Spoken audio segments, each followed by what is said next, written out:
is Grace, and on today's Wealth and Wellness channel, we have a special guest with us. This special guest is going to help answer some of those questions you might have and you need those answers to. Welcome, Jennifer. Hi, my name is Jennifer Cultivating, and I'm a professional realtor based in Colorado. Oh, we are so happy to have you on this channel, Jennifer. I've been looking forward to this. Thank you. Thank Yes. you so much, and I'm glad to be here. Oh, thank you. So, Jennifer, I have a few questions for you. Are you ready for this? Yeah. All right. I'll start with what your perspective coming to America was. My perspective is completely different now. Mm-hmm. I had a different perspective when I was in Uganda. As they say, America is the land of opportunities and it's a green pastures. I was thinking that it's gonna be easy. Like it will be easy, but when I came here, it was a different story. It wasn't easy. I had to work towards or to get anything that I wanted to maintain myself to be here. Yeah. I agree with you. In America, nothing is easy. Nothing is definitely handed to you. Mm-hmm. And I always tell people, if something you think is free, somebody's paying a price for that, Yeah. whatever that is. There is no shortcut in America. Mm-hmm. All right. And then, through that, Uh-huh. what did that teach you?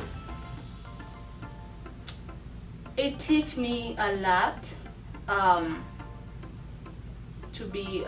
I've learned to be a hard worker. Mm-hmm.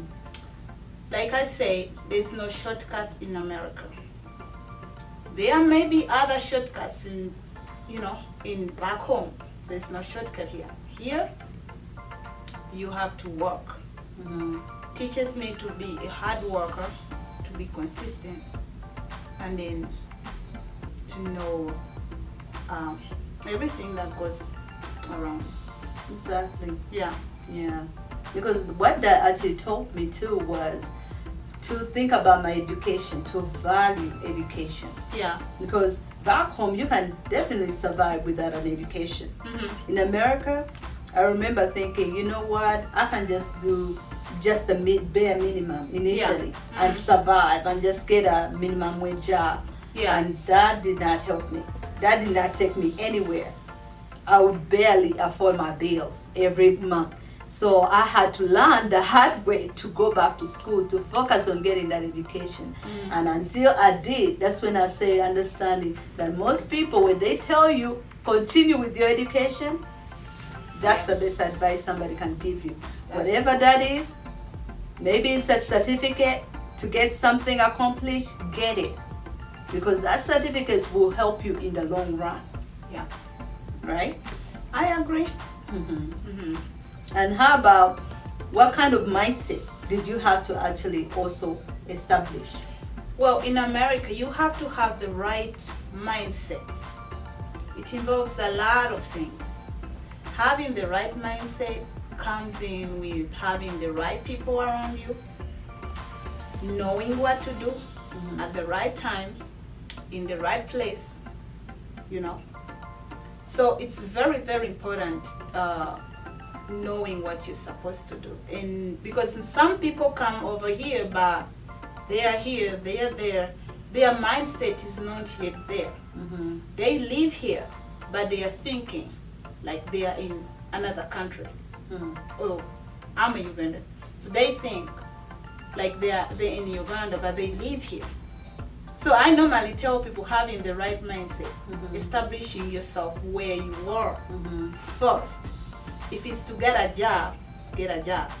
If you're getting your papers arranged, do it.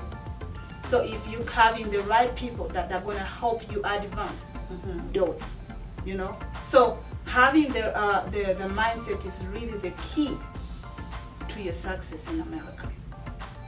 I second that 100%. Yeah. Mindset is everything. Without the proper mindset, you can't get anywhere, like you say. Yeah. You have to have the proper mindset. You will be everywhere. And it's so sad, to grow and then you're not there yet. You don't know what to do. Other people have to be telling you what to do. Yeah. So it eventually, you don't want life to catch up with you. So the earlier you work on your mindset, the better. Exactly. I like that a lot. Because if you don't continue with working on your mindset, that mindset stays stagnant. Yeah. There's so much you already know. Yeah. Say, for example, you grow up and your parents are telling you a certain amount of information with their limited mindset. And all the people around you giving you the same information. So sometimes they're regurgitating the same information, such and such said, until one day you grow up and you're like, why am I doing such and such? Who told me to do this particular thing? Was Let's it give actually... me an example. When we were growing up, my sister, she never wanted to be a teacher. And then my dad, because he has been a previous teacher while in college, so he was telling my sister to be a teacher, and he told me too, you have to go and be a teacher at my career. I'm like, no, I don't want to be a teacher because I'm not going to teach. So knowing what to do or knowing what exactly you want is very, very important, so that you're not meandering anywhere. Exactly. Yeah. Or you do something because other people are doing it. Because some people do stuff because the other people are doing it. They just go with the flow. No. You need to know what you're supposed to do. And definitely that makes a big difference when you know that this is the right thing versus I'm just doing it just because somebody else said to do it. Yeah. Or my parents were okay with me doing it or told me to do it. Yeah. Right? Yeah. So reading books is a big thing. Also learning from other people who know much better than us. Yeah. Is Doing always a lot big of thing. research. I told getting comfortable to be uncomfortable. True. Yeah. When you learn to be uncomfortable so that to be comfortable, Exactly. that really works for you, because you're trying to look for all avenues to be successful. If you want to be successful, you have to read books how you're going to be successful. Yeah. If you want to be a good entrepreneur, you're going to have to research or be around people who are doing entrepreneurial. And then be a good student. Learning never stops. We always learning. Exactly. We are always learning. Definitely continue being a self-learner. Yeah. Exactly. This question is about survival. Uh-huh. How have you been able to survive here in the US? That's a very tough question. So I'm gonna tell you a little bit about my story. When I came here, I arrived in the US with $7, and I didn't have a place to stay. Oh my. Yeah. So when I came here, my friend used to live in Colorado before, and she said, I have a friend who's going to help you. So I came, but I didn't know anyone. So a friend of a friend now helped me, and that was a man. But when I reached here, he didn't have a place. Oh wow. It was a 2-bedroom apartment, and both of them were female, were male. So when I got here, I'm like, okay, where am I going to sleep? He said, no. You don't need to worry. I go to work in the night to clean restaurant. So when I go in the night to clean restaurant, then you can sleep in the room. When I come back during the day, then you can use. Then I can use the room during the day because I have to sleep during the day. I'm like, okay. So I started from there, $7, and I'm like, okay. And then I have to work on my papers. I waited like kind of 6 months to get a work permit. Then I started as a housekeeper. So I got a job at Brookdale as a housekeeper. And then I worked for like 3 months. After 3 months, I went to study to be a CNA. So I tried so hard because I'm like, okay. But then as you know, I did CNA for a while. So I have to think about something for myself. Something that can help me to survive all this journey. I've always been having 2 jobs at the same time. So that consistency with the job, because that helped me to survive. Because you have to work hard. You have bills here. You may have some other, side hustles while, you work in the hard. Yeah. Yeah, definitely the hard work Yeah. and being humble enough to know that, you know what, this is not the perfect situation, Yeah. but I'm going to appreciate the help I'm getting, Yeah. you see, and just go with it, because sometimes we look at that too. We get the help and it's not what we expected, right? People have to know that they are into the transition. Mm-hmm. Just imagine you have bachelors from your country, and then you come here, you do housekeeping. Exactly. So you have to humble yourself to that level Yeah. of doing that right now. Because some people come to America and they don't want to do anything. They're like, no, I've been a chief of certain village. So that's true. I am not going to bend low Exactly. and do housekeeping. You know, you have to start somewhere. You have to start it. You have to have a base where you start from. So that starting point, because everything is a gradual process. Exactly. You know, but you don't stop there. You have to look your mind farther away. I'm a housekeeper now, but I'm not gonna stay as a housekeeper forever.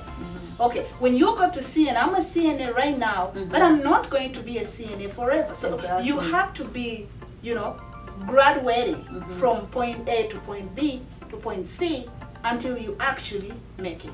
Exactly. Thank you for saying that. Because sometimes we think about, okay, we want this, but we are fixated on whatever that is. Okay, I want to be at the top, and I don't see myself at the bottom. What right? if you can't have it? Exactly. You're not going to kill yourself, because what is killing the young people, the young generation right now, is that they're trying to compete. You just came in the US 3 months or literally 1 year. You want to compete with somebody who has been in the US for 8 years. That's a good question. I remember I know somebody who they just had come to the US and they wanted to drive the car I drive. They wanted to have the house I have. They wanted to have the job I have. And I remember thinking, do you know how long I've been in America? Do you know what I had to sacrifice to come to America? How much I spent on school? Yeah, that's why everything I've done. It's very easy for somebody who just come in to run into debts and into a lot of credit cards, Exactly. because you're trying to chase something you can't have. Right now, this is not you your can have journey. it, Exactly. but it has to be a gradual process towards that. Exactly. Yeah. And so, with that being said, that's a really good point. I want to expand on it on so many levels. Yeah. But we have to go to the next point on top of that. So, we're talking about survival. Yeah. How about thriving? How can somebody thrive? Okay, because sometimes we all think about survival. We're in survival mode, but we have to think beyond survival. I'm always thinking about positive, so we have to think beyond survival. How can we thrive in America? It's just one point: entrepreneurship. Yeah, because if you wanna, you like I say, you have to be doing like a gradual process towards it. One thing leads to another. Exactly. Okay, so as one thing leads, you have to open your mind to something different. Exactly. Okay, so for you to strive through to the high point where you want to be, you have to broaden your mind to entrepreneurship. Exactly. Whereby you're not going to clock onto somebody's clock every day, because that's not yours. Okay, you have to have time so that you can take care of your family, because over here it's a lot. People keep getting stressed. Parents don't have time for their children because they keep on going to clock in, clock out. So other people are raising their kids. Yep. I can tell you a story. I know of a friend. They were Kenyans. They speak Swahili. They took the kid to Ethiopians. The kid, instead of learning their natural language Swahili, the kid was learning that's a different language. But at least they were learning a language. I'll give it to them. Okay. At least but what causes that is that they don't have time. They don't have time because you're trying to, work hard as much as... We're not refusing to work hard. But when you want to go to the climax, you have to be thinking about being an entrepreneur. Exactly. Think about the future. Think about beyond now. Okay, Yeah. so what can you do? How can you invest? You might not have a lot of money, but sometimes we think, okay, I'm making minimum wage. I always say minimum wage because that's how I started. Yeah. So sometimes we think, okay, I'm making this much, the bare minimum to survive. But even in that much, you can still take away some money and put it aside towards your future. You And see? your body is also telling you, because you have to realize the fact that your energy level is decreasing at one point. Exactly. When I used to work 2 jobs at the same time, I used to work it then, but I can do it right now. Exactly. Because my body is already telling me, hey, slow down. Hey, slow down, and we're not listening. So Exactly. you have to think about that. What if you reach a point whereby you can no longer do that? What can replace that? Exactly. Yeah, so pretty much you're buying back Yeah. your job. So whatever the job is, you think about another strategy Yeah. that you can utilize where they can pay you instead of you showing up personally to fulfill the job, but at least you're getting paid and you don't even have to show up. There you go. There you go. That's Yeah. awesome. Yeah. Uh-huh. We would like to hear about your entrepreneurship journey. So tell us, where did this entrepreneurship come from, Jennifer? Oh my God. So my entrepreneurship comes right from, it's in blood. That's what I could say. Right from my parents. We used to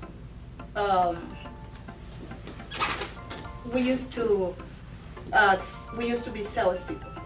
Like, we have video, the discs, the video. I remember. We were the first people in Uganda to have those discs come out. Wow. And then to be distributed in the whole, Oh my like the whole goodness. Uganda. We Oh used my to have goodness. a video library called Freeway Video Library. And then we have these interpreters, the Uganda, like Jingo, people like that. We used to be the first people that then we distributed all over. And right now they're on the street. But when we go to school, we used to come back in holidays, and then we used to do that. So it starts right there. And then when I came here, I'm like, okay, after doing what I was doing for a couple of years, I'm like, I think it has reached a point whereby I have to go an extra mile, whereby I don't have to worry if I have a family, what I need to do for my family. I have to go into entrepreneurial. And you personally was one of my great motivators. Oh, wow. You have always motivated me through your videos, through your callings, and yeah. No, it raised us way from back, because we have it, but some people come to America and their dreams die. Sometimes they are just meandering because they haven't gotten the right things to do. They're like, what can I do? What can I do? If I have money, what can I use the money? They're just, they want to do it, but they don't have the vision yet. But maybe they have dreams, but they don't have the, the vision and their purpose. They don't know their purpose yet. Yeah.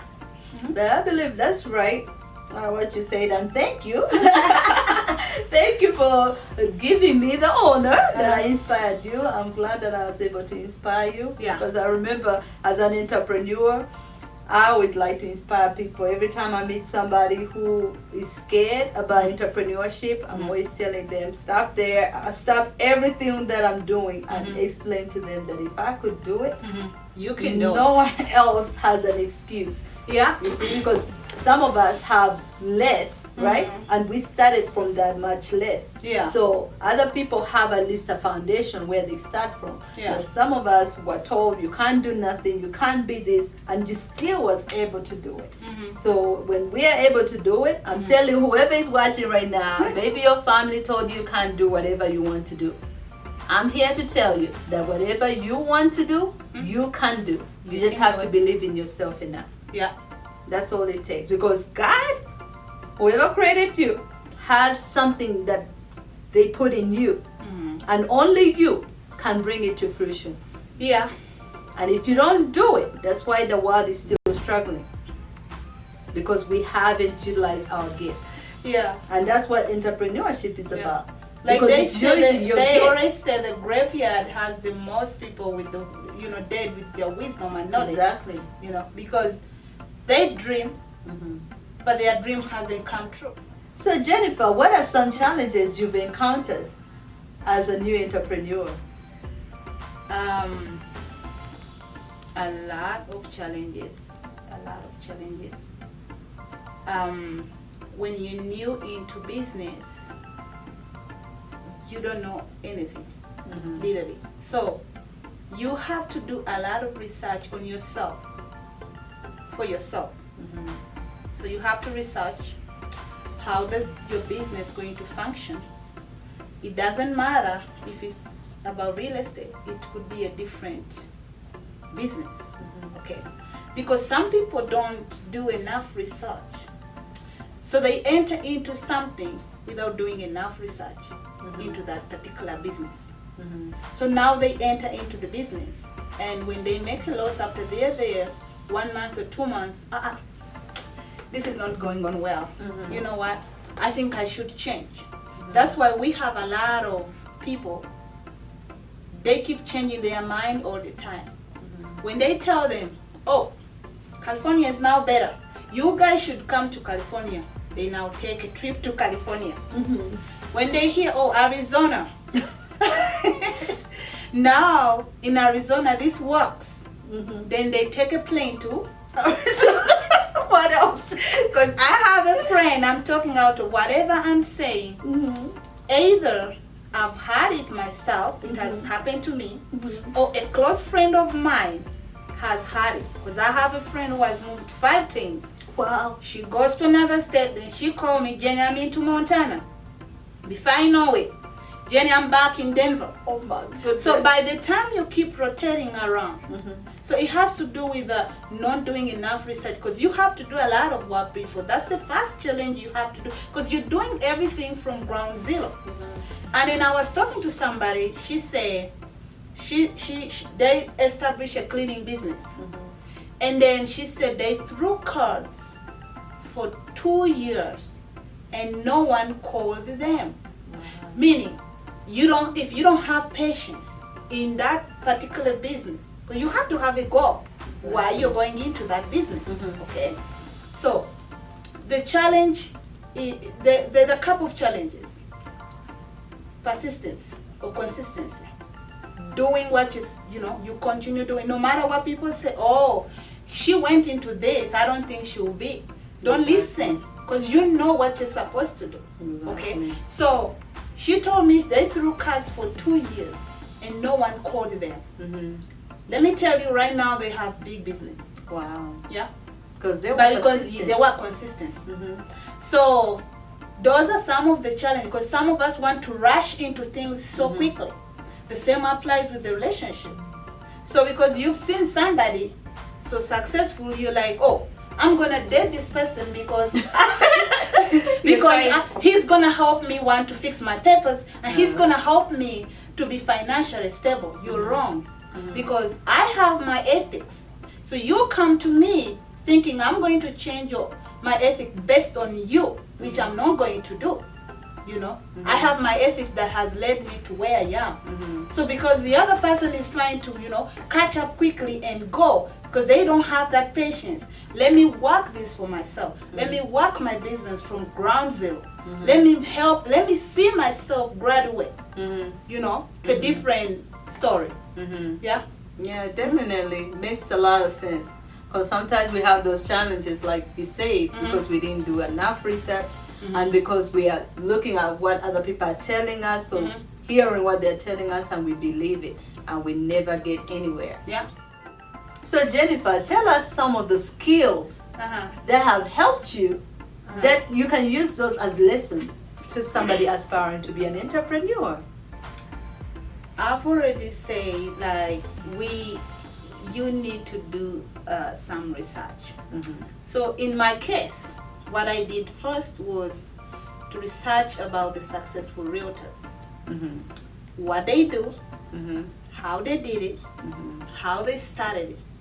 And I did not only research, I called them. So whoever I was seeing, I was asking them, hey, how did you start? Or somebody recommend me? For example, I talked to my neighbors. And then my neighbors, they told me, we have a friend, he's been in the business for over 20 years. Okay. I said, really? He's very successful. I said, sure. Can I have his number? They're like, yeah. So I called him and he was happy. Because some people out there, they are really willing to share. You don't have an idea how many people out there are willing to help. Mm-hmm. People are willing to help if you open your mind to that. Mm-hmm. So I call him. His name is Cleveland King. So I call him and he's like, sure. Oh, you really sound like how they told me about you, because wow, you have really a good positive attitude. I'm like, sure. So we talked a little bit and he was willing to help me. Even he came on ground because I asked him, okay, how do I start? And then we do some role playing. Mm-hmm. And then we even, go out, and he showed me exactly from step A, B, C, what I need to be successful. Wow, mm-hmm. That's very inspiring. Yeah. So I'm always looking for people who I think they are better than me. I'm not saying that I don't work with other people who are not better than me. I appreciate everybody, but I'm always looking, what can I get from somebody who is better than me, mm-hmm. who has what I don't have, mm-hmm. Because the mere fact that I'm asking is because I don't have the potential he has, and how did he do it mm-hmm. from scratch? Mm-hmm. Yeah. And in addition to that, I will say I commend you, mm-hmm. because I hear so many people who say they want to get into real estate, mm-hmm. and they message me all the time on Facebook, they call me, they text me, but when I tell them, you know what, we have to set up a meeting, say for example, I'm available such and such, can you meet up with me? Mm-hmm. If I tell you how many have actually done that, yeah, and set that appointment and showed up, mm-hmm. none other than you. You are one person who actually paid your ticket uh-huh. to come visit uh-huh. me, and I gave you the 3 days that I gave you. You was there for those 3 days uh-huh. because you was committed. Yeah, you because I'm not going to take somebody's time for granted. Mm-hmm. The mere fact that somebody's willing to give you their time, mm-hmm. so you have to be there at that time. Exactly. Mm-hmm. Exactly. Because then that really impressed me. Because like I said, not everybody actually claims what they say. Yeah. One thing they say is glamorous to say you want to be in real estate, mm-hmm. but the actual doing mm-hmm. is not easy. Yeah. And you actually showed up. You signed up to become an agent and everything else that you've been doing. So I definitely commend you for all the things that you've done. Yeah. Because it's knowing what you want, following it, mm-hmm. going in that line, and continue doing it. It's definitely going to take you far. Yeah. Yeah. And here we have some other questions for you. Okay. Are you ready? Oh yeah. I'm already ready. This has been a long time. Really, I'm not scared to tell my story, and I'm not scared to tell my past. Mm-hmm. There are people who are scared to talk about themselves. Mm-hmm. I'm not one of those people. Mm-hmm. Mm-hmm. It takes a lot of vulnerability. Yeah. Because you have to be vulnerable mm-hmm. to tell somebody this is the me mm-hmm. when I didn't have anything, right? Yeah. Mm-hmm. From ground zero to where I am now. So it definitely takes a lot of being humble, okay, and being vulnerable to share that story. That takes me to So I'll ask you one thing or a few things you wish you had done differently when you came to the US. So the first thing I would have done mm-hmm. was to go to school. Mm-hmm. Yeah. And why is that? I didn't go to school for so many reasons that we had talked about in a previous episode. Mm-hmm. So one could be the people that I was with, because sometimes we are taken up with what's around us. Because you find people in this, you end up being like those people. Somehow they drag you. Yeah. I came with a lot of energy. Actually, my energy was 100%. I'm like, if I had that energy that I had when I just came here 2014, girl, I would be way far. But the thing is that the people around us somehow draw the energy. So the first thing I would have done was to go to school. I'm doing it now because it's never stopping. School never. We always have to be students. So exactly, that's one thing that I encourage people. If you come to the US, if you have papers, please go to school. If you don't have papers, but you can pay for a private school, do it. Yeah. Okay. And what other lessons can you share with somebody watching right now? Yeah. So who wants to come to the US? so this is the thing. If you live in your country and you can get, and you're getting like 5 million, 5 million, you're gonna assuring that's around probably $1,500. Yeah, like $1,500. It doesn't matter which country. If you can get that in your country, and you have a house, and you have a job, you have a car, I don't see why you should come to the US. All your why? Because everything here, when you have a house, it's gonna be a mortgage. You have a car, you're gonna be paying it. You have credit card, you have insurance. There are good jobs back home. My brother is a doctor, so he doesn't he get more than 7 million. So he's like, every time I talk about, he's like, sister, no, I'm not coming. You know, so if you live a comfortable life, really, why would you? But if you earn less than that, it's okay to come and start doing your life abroad. You know, and trying to make ends meet. You know, yeah, there are people who live back home and they live way better life than us. Oh yeah, I tell people that all the time because sometimes I meet patients all the time, and now my clients, they ask me, oh, why are you still in the US? Yeah. Is it because your country is that's poor? not the point. The thing is, we have to tell the truth to the people. Okay. People think those who come in the US, they have it all. We don't have it all. We in debt.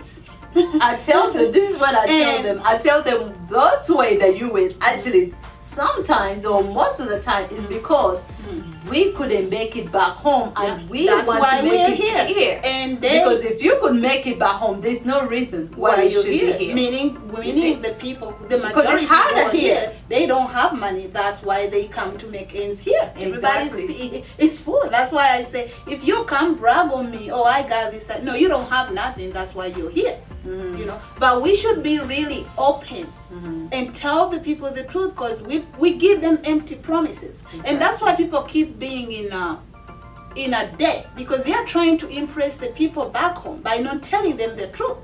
You know, because if they tell them, hey, over here it's like ABC, when somebody asks you money, you don't have the money, go ahead and tell that person, I don't have the money. Tell them the truth. Exactly, because then we literally robbing Peter to pay Paul just to make it, and we are not even surviving. So you barely can't buy your clothes for Christmas, so you barely can't spend on yourself $2,000, but you give an impression on other people that you're already well off. No. And then it becomes a cycle, because it doesn't stop there. I remember when I used to do the same thing, so it was always the same thing. This semester ends, the next semester starts. It never stops until one day I had to wake up and I was like, where is the money I've been sending home for over 10 years? We need to show the accountability of how much money you've been sending. Thank you. That's a good question. If you were to look back and think how much money you sent, just give us how much a guesstimate of how much money you sent. I'll tell you this. I've always been a hustler. Okay, so I like to get 2 jobs before. 2 jobs. Only now that I'm an entrepreneur, but before I used to make 2 jobs all the time, and I'm getting the high-paying places. Okay, let's assume a CNA, well-paid CNA, get like 100,000 or 80,000. If at the end of the year you calculate all your taxes and you don't have a single cent in your bank account, you need to revise that, because half of that money has been going back home.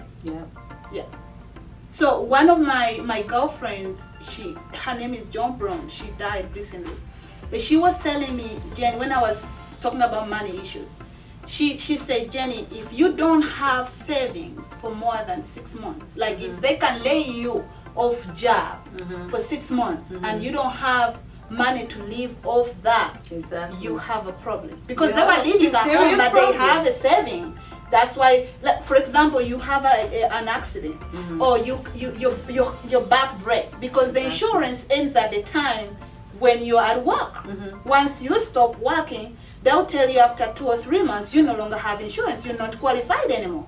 Meaning, if you don't have a saving that can for 6 months to a year, we got a problem. A serious money problem. And then that problem doesn't go away, you see, because then that problem continues. Yeah. Okay, and then you might think, okay, it's a money problem because of this particular job, but to me, I had to realize it was beyond that. It's a mindset. Yeah, Because but I also remember money working with- respect people who respect money. Yeah. So if you respect money, money will respect you. Will respect you, and if you spend it, money will not respect you. Yeah, you It always will know it is going, so Yeah. you'll never be there. You know, misusing it. Mhm. Yeah. I have friends, they get money on Friday. On the Monday, they don't have any money. You're like, what Wow. happened? I spent it all. How come you spend it all? Yeah. So what I would say about the money thing, also being a mindset thing, is because when I remember being a CNA, I used to think, okay, when I become a nurse, right, nurses are rich. That's what I was told until I became a nurse. And I looked at the check and I said, this can't be. I didn't go to school for these years for me to just earn this much, right? Yeah. And it was better than having a CNA pay. And then I was very appreciative. However, I looked at other nurses around me who are making the same amount of money or even a little more because they had been there for years. Yeah. And they probably got raises over the years and they were literally supposedly making more than ours. Yeah. And one of them, actually, something happened to her back. She got a back injury at work and she was supposed to take off for a month. But if I tell you, she requested her doctor to write a note to excuse her to come back to work early. That changed my whole perspective about the whole nursing thing. Yeah. Like how I was thinking this was going to be a field where I would retire and get everything I wanted in life. I said, if people who have been in this field for years and they're still struggling and they can't even take off a month to take care of themselves. Because it's a sequence. I It's say- like a disease. It's a sequencing. Yeah. If you don't go clocking, you can't do anything. 'Cause Exactly. that's what the system does. Yeah. And how can you beat the system, Grace? How can I beat the system? Doing better than the system. That's exactly what I stay doing, and I stay in my business right then and there.